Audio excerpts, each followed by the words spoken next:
In this video, I'm going to share with you the 5 questions that you need to ask to make scaling a lot more simple. So what I call this is the simple scaling strategy. What we have here is most people's businesses look like this. And what I mean by this is there's just a lot of things going on. There's marketing, sales, ops, hiring, firing, finance, legal, taxes, all these different things.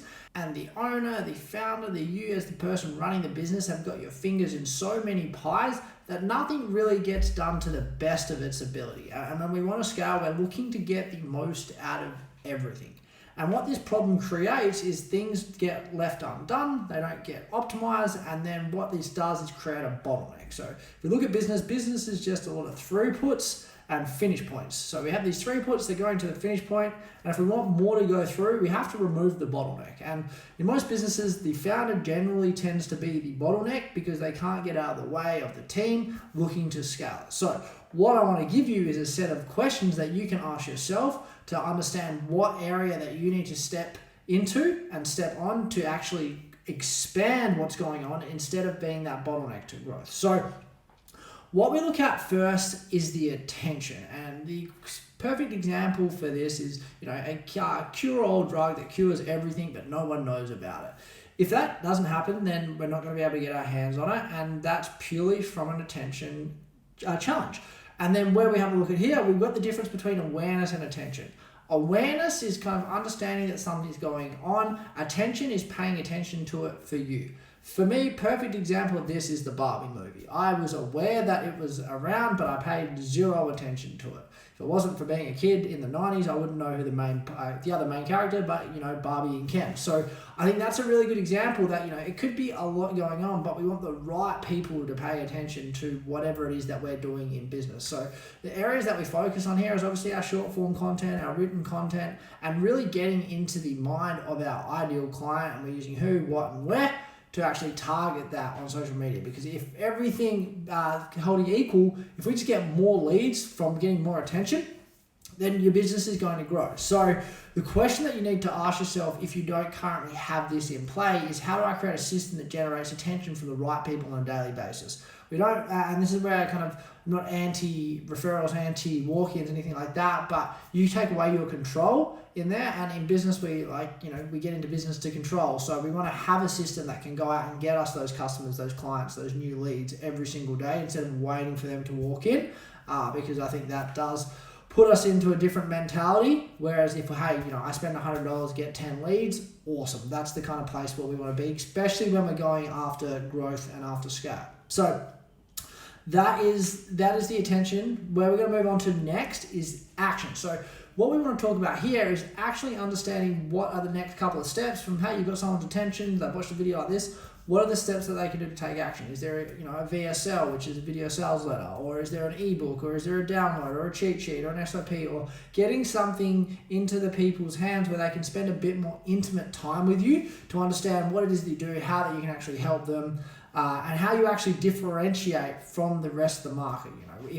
If we're all putting out the same things and saying the same words, then it's just it becomes a bit of a commoditized battle. And this is one of the challenges that we went from in the gym. We went from this super high priced luxury service to this commoditized battle. We actually dropped our prices from $100 a week to as low as $60 a week, and more or less the clients got worse, results got worse, everything got worse. Whereas when we're charging that premium price, the clients that we attracted, the clients that said yes, they were premium. So what we want to do here is actually get the right people paying attention to actually then make the next steps, the next logical steps in the sales process. So the question you want to ask yourself, is it easy currently for a kind of interested person to take the next step and learn a little bit more? That might be on your website, that might be on your social media. It just needs to be, depending on your business, is it easy for them to understand how to take the next step with you? So once we understand that, now we're into our conversions. This is where the sale takes place. This is where things really start, because if you kind of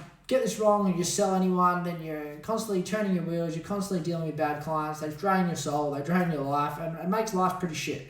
So what we want to have is a really good process that filters out the bad clients and brings on the good clients. And what we want to have here also is an actually repeatable process. So a lot of the time, you as the founder, the business owner, are really good at sales, you've got a lot of personality, and you can get a lot of things done. No scripts, no real like system, and it's just off the cuff, everything's happening and you're closing deals and making money, which is awesome. But you know, the key, if we want to go to that next level and actually get that next level of growth, we need to have systems. We need to have things that are repeatable, that other people can come in, follow an SOP, and get a, you know, they're never going to, who knows, they're not going to say never, they're not going to get maybe as good an outcome, but, you know, if they're getting 60% and you get all of your time back, one, you've got now salespeople, you've got a repeatable process. Two, you can now use your time, attention, energy, and focus to go focus on other things. And three, now we have a business that can scale, which is, if you're watching this video, still probably what you're after. So, you know, from here, we want to understand what are the steps to turn leads into clients and how can we choreograph that as kind of repeatable and systematic as possible, so that each client gets the same, has the same experience, and they get the same onboarding, they get the same experience from, you know, it doesn't really matter who's doing or when it happens. So a good example to look at here is, you know, the McDonald's experience. Your cheeseburger is a cheeseburger. Obviously there's slight variations, but more or less you know what you're getting. So that's what we look at in our conversion steps. So, you know, we want to sit down, take the time to actually understand our processes. And if you haven't done this, this is a really good thing to do, because it's going to make sure that, you know, you've got something that's happening, that's repeatable, that, you know, clients know what they expect. If, you know, they refer, if, you know, a client refers, which they should be, and then, you know, one person gets this like Ferrari experience, this other one gets this Fiat experience, well, then we're going to have a bit of a disconnect in the business. So the next thing that we want to look at is ascension. So this isn't really as kind of as prominent for scaling, but it does make it really easy if we can get people in cheaply and ascend them up to higher packages and programs. So the way that we did this back in the day, we had a $49 28-day challenge. Leads were definitely cheaper back then, but we just kind of wowed the clients so much. They went from paying $49 for 4 weeks to $99 a week. So it's crazy. Reflecting back on it, it definitely can happen. You know, that's where you've got whole businesses built on $4, $7, $19 ebooks and programs and that kind of thing, because, you know, where people pay, they pay attention. So this is something that you want to look at is, you know, in that conversion, how do we send people up to higher prices? How do we give them more? How do we give them a more valuable or high value experience? So, you know, if you don't get this right, you'll have the problem of a lot of short-term clients. You're constantly spinning your wheels and ads and marketing and content, and you're kind of a bit of a slave. Whereas you want to be able to get people in with an offer, they consume the offer, and then they want more.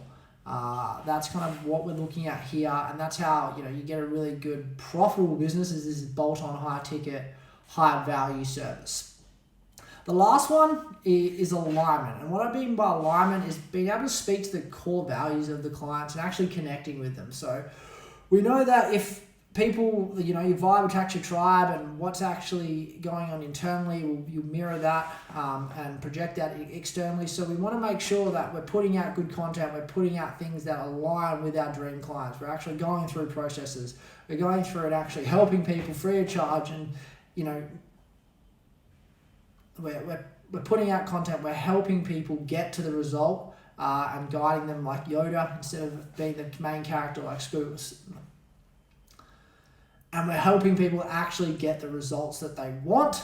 So then we kind of resonate with them in their core and in their an identity place. And, you know, they become this person and that shift happens. And then that's where you're going to get that client for life. So I've got countless examples of people that I trained 5-10 years ago that I can still, you know, we still message now. They ask what I'm up to, and, you know, I've sold a few of them different products, and I bought their products, and, you know, we've got a really good relationship because everything built on that, and, you know, the results that they got, the experiences they had, they've got that alignment with me as a brand. So the one thing that I forgot to mention here is on our conversion and ascension piece, like, if we're not getting the conversions and ascension, well, it means that there's maybe something happening in the delivery of the product. So that's, you know, your product, your service, whatever you're delivering isn't living up to the expectation, and that's why we're constantly having to get new people. And especially, you know, if you're in the subscription style where you got members and stuff like that, if they're not staying, there's generally a reason why. So that's one thing I've just forgot to mention there. It just came to the end, but we want to make sure that, you know, we're working through here. if you're looking at scale, I'm gonna put a pretty large bet is it's got to be on attention. So we just need to get more people to know about us. If I look at how we scaled from 1 to 7 locations in the span of 2 years, it was purely being able to buy attention. So we were buying millions and millions of impressions a year, and then everything else just trickled down from that. Attention turned into leads turned into consults turned into sales turned into long-term memberships, and then that's how the client book grew. So I think what you can take from this is, you've got to understand what level, what area of the business is going to need your focus and attention, and then kind of pinpoint how to make the throughputs from whatever area that you focus on better, instead of focusing on a million different things, because as a business owner there's so many things you can focus on, but we want to kind of use reductionism and just focus on the few things that are actually going to move the needle, and kind of outsource the things that aren't actually pushing the business forward in a strategic or tactical level. So sometimes you do have to roll your sleeves up and do the work, and that's kind of the premise of the video, is making sure that you're focusing and working on the things that actually have growth attached to them, because there's going to be some things like cleaning or something like that in a gym environment or in a business environment that you can just outsource, get someone who can do a better job than you, that's actually going to provide a better experience for the customer than if you were to do it and hate it. So I hope this video has been valuable. Thank you for the attention for watching this, and I will talk to you soon.